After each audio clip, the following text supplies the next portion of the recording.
tawag kami ng mga real estate agent na i-check yung bahay namin para ma-estimate nila. Mga 4 rin yung tinawag namin para sure. So, yung mga average, mga plus. So, year 2019 nung magbuntis yung asawa ko sa panganay namin 'no. Bale nung mga panahon na yun, alam mo yun dahil magkaka-baby kami, gusto namin ma-inspire. So, naisipan namin magtingin-tingin ng mga bahay. Alam mo yun kahit hindi naman namin afford, gusto lang namin tumingin para lang ano, para lang magka-idea kung magkano ganyan.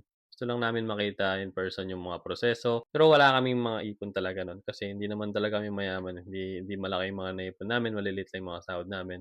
So, hindi naman kami nag-expect na makakabili kami. Kumbaga talagang for inspiration lang at saka ano, para maging motivation, 'di ba? Tsaka kasi naisipan rin namin pumunta kasi sayang rin yung mga gift card na pinamimigay ng mga real estate. Kasi meron silang mga offer lagi na bibigyan ka ng gift card basta pumunta ka at makinig ka sa mga ano yun, alam mo yun, mga binebenta nila. So, nagtu-tour pa sila, ganyan. Yung mga ibang real estate, meron pa silang pa-buffet nun, talagang free lunch. So, after nyo mag-tour, after nyo mag-visit ng mga ilang bahay, makinig sa proseso sa pagbuo ng bahay at lahat-lahat. Pero parang break time para sa mga pumunta. So, yun, papakainin nila kayo. Anyway, dun pa lang panalo na, 'di ba? Kumbaga, wala naman kaming ginastos eh. So, marami-rami na rin kami mga na ano na bahay, no, na check na bahay. Unfortunately, wala kaming ma-afford talaga. At yun rin yung mga sinasabi ng mga agents sa'min 'pag nilalapag nila yung flyers na kailangan mag-down payment ka ng gano'ng kalaki para ma-afford mo siya. So, 'di naman kami na-disappoint kasi 'di naman talaga kami nag-expect, eh. Kumbaga gusto lang namin magka-ideya, 'di ba? Kami naman mag-asawa patuloy lang kami maghahanap kasi nakakakuha kami ng mga freebies. Hanggang umabot sa usapan na humanap naman kami ng mga condo or mansion yung tawag dito. So, yun nga, bale may napuntahan kami na mga mansion or condo. Eh, yung condo na yun, bago pa lang siya. Actually, hindi pa siya tapos. Ano, under construction pa. Kumbaga nagpe-presale sila. Pero meron na silang mga ano, tawag doon, yung mga model room para may check sila. Tapos yun nga, nakinig kami sa mga usap-usap nila. Nalaman namin na okay lang kahit na walang down payment, na mabibili niyo yung bahay na bayaran niyo lang monthly. So, nakinig kami. After ng usapan, yung asawa ko, gusto na niyang bumili. Kasi ang ganda nga eh. Sobrang ganda. As in yung pagpasok mo, parang napaka-prestige, napaka ano yun, high class na. Yung kasing nire-rentan namin nun, as in luma siya. Hindi naman siya yung sira-sira kasi ni-renovate naman yun. Pero luma na siya, 1974 yata yung ano, year built niya. Anyway, yun nga, nadala yung usapan doon. Pero sabi ko sa asawa ko, wala akong alam sa mga ganito, kaya pag-usapan muna natin, sabi ko. Kasi hindi ko rin maintindihan yung usapan nila kasi yung Japanese na conversation, ibang level na kumbaga. Puro business level na yung mga terms na ginagamit. Wala talaga, hindi ako makasabay sa usapan nila. So, naisipan mo muna umuwi, tapos doon na kami magpasya, sabi ko. Tsaka sinabi ko rin na baka di muna tayo tumingin ng iba para makikumpara natin, di ba? So, ayun, pumayag naman siya. So, fast forward, tumingin kami ulit ng isa. Ito naman nakita namin next, eh maganda rin siya, built ng 2017. So, 2 years na siya by that time na tumitingin kami. At saktong-sakto, may ilang slots nang natitira doon, mga dalawa pa yata nun, if I'm not mistaken, or tatlo. So, tinignan namin yung model room. Again, as usual, yung asawa ko na-excite dahil maganda nga. Ako rin naman, nagandahan ako actually. Sa lobby pa lang, sobrang gara na parang hotel yung dating. So, nakinig kami ulit sa usapan. Hanggang sa hindi na namin pinalagpasan, alam mo yan. Kasi nga ilan na lang rin yung natitira. Bali 34 million yung properties, ayan, yung nakuha namin. So, yun yung in-apply namin. Walang down payment. At in zero, wala kaming ginastos. Actually, binigyan pa nila kami ng 300K pang gastos ng moving cost kasi mahal dito ng ano eh, pag move in, yung papadala mo yung mga gamit mo. Hikoshi tawag nila yun, yung pag move ka. Pangdagdag rin sa mga ano, di ba? Mga bagong mga appliances sa furniture. Kailangan namin kasi bago na yung bahay namin, yung mga luma-luma na gamit namin, iwan na namin dun sa dati. So, edi dumaan kami sa screening, 2 weeks rin siguro, 3 weeks yung nakalipas. Kumbaga, i-check ka nila kung papasa ka ba, kung kaya mo bang bayaran yung bahay monthly, para siguradong afford mo yung bahay. At ayun nga, pumasa kami. Mabuti naman, maganda pala yung mga credit score namin. Pero hindi namin alam na meron pala silang parang secret system rin. Hindi naman siya actually secret. Kumbaga, malalaman mo lang siya pag pinasukan mo na yung mga ganyang bagay. Kasi ako wala talagang kaalam-alam nun. Edi nakuha namin bahay, lumipat kami. Tumira kami doon mga 6 years. Grabe yung 6 years namin. Talagang ano, buhay mayaman kasi ang ganda-ganda na ng tinitirahan namin. Yung condo sobrang ganda. Pero hindi kami mayaman. Kumbaga, feeling mayaman lang dahil maganda yung bahay namin. So yun nga, tumira kami na yung 6 years doon. Hanggang isang araw may lumapit na real estate agent sa asawa ko. Binigyan daw siya ng flyer. So inuwi niya yung flyer. Pagka uwi niya, nakita ko rin sa bahay. So tinanong ko siya, bakit ka meron na itong flyer na ito? May bahay na tayo, sabi ko. So ang sabi niya sa akin, meron na naman daw campaign na freebies. Nagbibigay na naman sila ng ng gift card, ganyan. Parang uulitin lang namin dati, baka gusto daw namin kasi alam mo 'yun, pandagdag gastos or ano, puwedeng pang-ulam namin or pangkain sa labas. So ayun, pinuntahan nga namin. Eh, di 'yun, nakinig kami sa mga usap-usap, tinignan namin yung bahay na pinapakita nung agent hanggang sa magtuloy-tuloy yung usapan. Tapos tinanong na kami ng agent kung magkano ba yung binabayaran namin rent sa bahay namin ngayon. Eh, siyempre hindi naman kami nagre-rent, sinabi namin na, "Ay hindi, may bahay na kami," sabi ko. Tapos siyempre medyo nagulat siya, 'di ba? So nag-assume na lang siya na baka magbebenta kami ng bahay, ganyan. Kasi ba't kami nandun, 'di ba? Ba't kami titingin kung wala naman kaming interest? So tinanungan kami kailan daw namin binili yung bahay. So actually nabili namin yung bahay ng 2020. 2019 kami naghanap-hanap.